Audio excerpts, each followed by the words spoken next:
Hello guys, welcome to my 2017-18 National Cross League West Division predictions. As you can see, I have my NLL West Division predictions right here at the ready, so let's get right into it. Coming in fourth place, I have the Colorado Mammoth.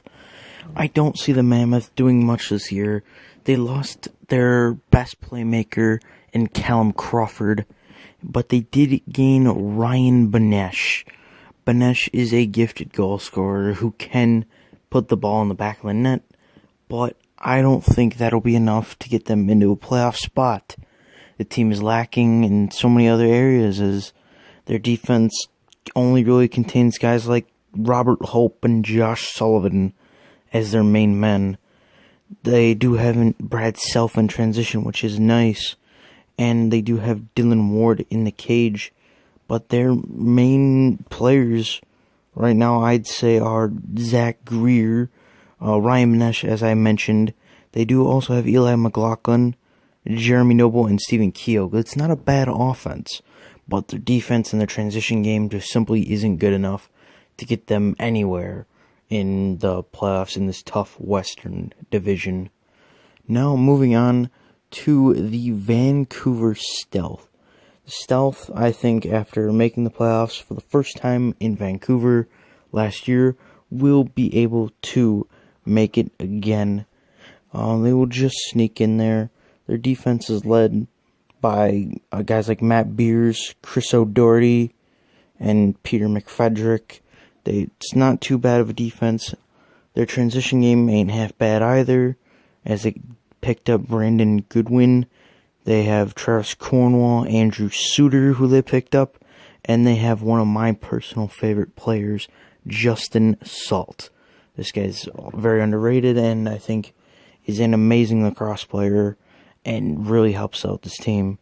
And they do have a very good offense, led of course by who else? Reese Dutch, the man who has been the face of the Stealth organization for the last, I don't know how many seasons now, but he has been the man.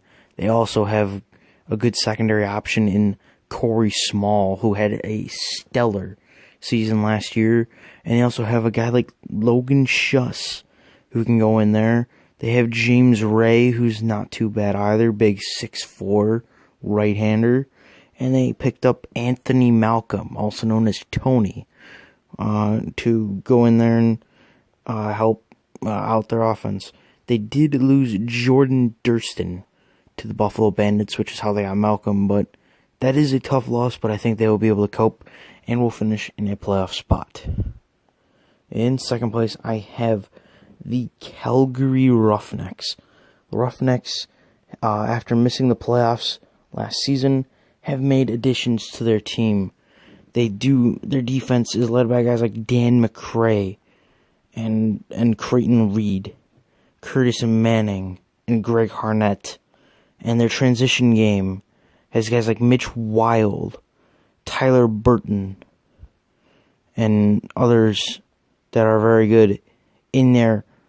And they did pick up Zach Currier in the draft, who looks to be a future all-star. Their goaltending is not half bad either, as they do have Frankie Shigliano in the cage, backed up by Christian Del Bianco. That is their weakness, though, is their goaltending. It's not half bad, but being not half bad isn't amazing. Their forward core is pretty good as well. They do have Curtis Dixon, Tyler Digby, but they did unfortunately lose others in the off-season. They did lose Jeff Shatler in the off-season to the team I have finishing in first, the Saskatchewan Rush. The Rush are just too powerful to not finish first. They have a great defense, led by, of course, Captain Chris Corbeil, guys like Ryan Dilks, Matt Hussick, and Mike Messenger. Their forward core is second to almost nobody, I'd say.